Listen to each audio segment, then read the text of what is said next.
అందరికీ నమస్కారం. ఈ సామాజిక తనిఖీ ప్రజావేదిక ఇచ్చేసిన అందరూ కూడా సామాజిక తనిఖీ బృందం తరపున ప్రత్యేక ధన్యవాదాలు తెలియజేసుకుంటున్నాము. ఈ మండలం నందు 30 గ్రామ పంచాయతీలకు సంబంధించి 1/4/2024 నుంచి 31/3/2025 ఆర్థిక సంవత్సరానికి సంబంధించిన వాటి మీద సామాజిక తనిఖీ నిర్వహించడం జరిగింది.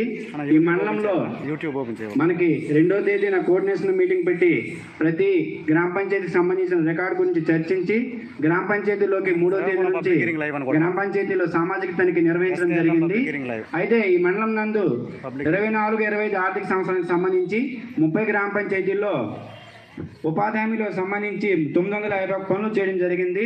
12,20,65,473 రూపాయలు వేతనాల రూపంలో ఖర్చు పెట్టడం జరిగింది. మెటీరియల్ రూపంలో 39,97,727 రూపాయలు. మొత్తం ఖర్చు 12,60,63,200 రూపాయలు ఖర్చు పెట్టడం జరిగింది.